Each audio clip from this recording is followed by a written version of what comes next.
strong, beautiful, intelligent. The Siberian Husky is one of the most admired dog breeds in the world.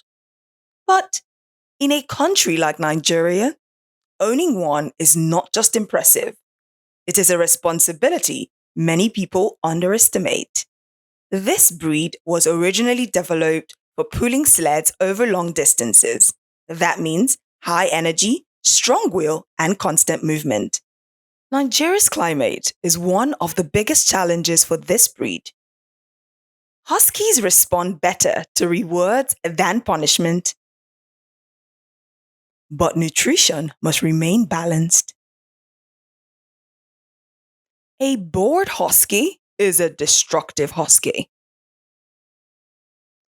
When raised properly, they're loyal, intelligent, and unforgettable companions. Hi, you are welcome to the PetSage. I'm Dayo Adebayo by name, and then I'll be your host for today. And I will be taking us through on how to train Husky. And sitting in front of me is Rex, and the breed is Husky, as we all know. So, so to train Husky is something that requires a lot of effort, a lot of energy, a lot of consistency for us to get what we really want, because this breed, they have so much energy, and then all we need to know about them is for us to start with their basic training, basic foundational training. And what are these basic foundational training is for us to get to know them very well. Some people don't really understand that something called familiarization on dog is what will help both the dog and either the trainer or the owner of a dog for them to get used to one another. So what is familiarization? Familiarization is something that you do regularly with your dog that makes you to get acquainted with your dog. One, how do you get familiar with your dog? A dog that you are meeting for the first time, and dog is barking at you. How do you get close to that dog? You stay in the front of the dog, calling the name of the dog, good boy Rex, good boy Rex, good boy Rex, good boy Rex.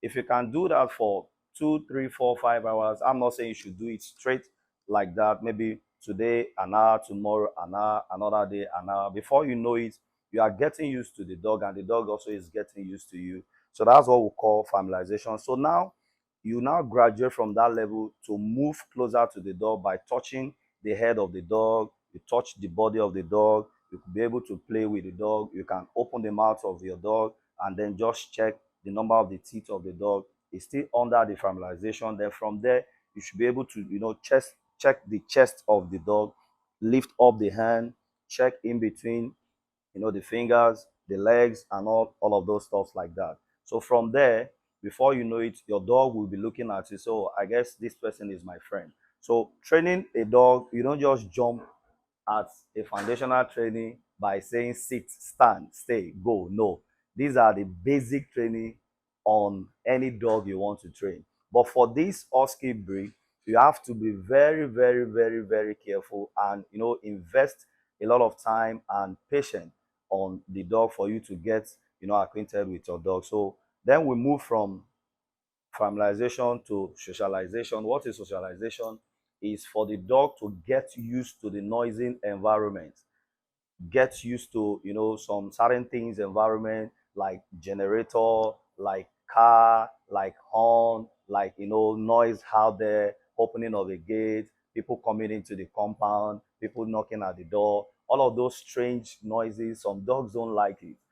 So you have to train your dog to get used to those things. Otherwise, when you take your dog out there, once maybe a car is about to park or to start, if a dog should hear a kind of noise like that, before you know it, the dog can just disappear out of your sight. So we don't want such a thing for any of our clients. So that's why we need to go to the root of the training, which this socialization will really help us, to eradicate all of those fear from our dog. So you go on socialization, and for how long will that take?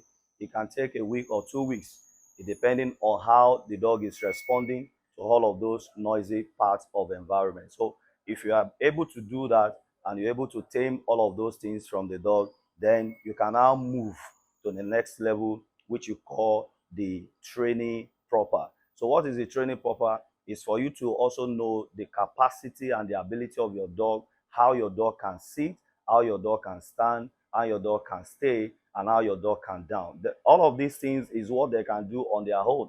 But when it comes to the time that you want to issue those instructions with them with command, you will see them, doing all kinds of things, being lazy about it. But for Husky, they are very smart, very intelligent. So all you need to do, anytime you are giving any command, you have to reward them, giving them reward, like praising them for them to know that, oh, we are friends, and it's because I've done this, that's why this person is, giving me this reward. And what is reward?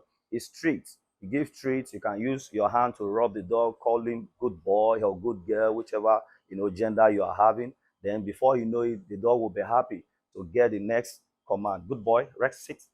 Good. So as just like now that he's sitting, I'm rubbing his head, telling him good boy. It's just like you having a friend doing something very nice to you. What do you say to your friend? Thank you. So this is a sign of thank you to the dog for obeying. And at any other time, maybe you are trying to give any command and the dog is not obeying you. It's not for you to fight the dog. You still continue like that to praise the dog. No, good boy, you can do it, good boy. Then before you know it, the dog go ahead to do it. So like that, like that, like that, like that. Then when you are training an husky, you have to train an husky for a particular or a specific training. You don't train husky is not meant for a guard dog. What do I mean by that? Guard dog is a security dog, but you can't train an husky to be like that. Husky can just be a dog that you use for hunting because they are very flexible. They can run, they can do any agility exercise and all that. So if in fact, if you really want to know their strength, you can take them from maybe from this pace now to about 100 or 200 miles. You will see them still moving. They're not going to get tired because they have the strength, they have the capacity to do all of those exercises. So we really need to know what we are actually training our dogs for. So for today, I think we just have to go by this and then know the next line to follow. So let's go on a short break. I will want you to watch out on our next video to see how we take care of our dogs and then how we feed a healthy dog like this that is shining and looking good. So watch out for the next video to see how we do the feeding. Thank you.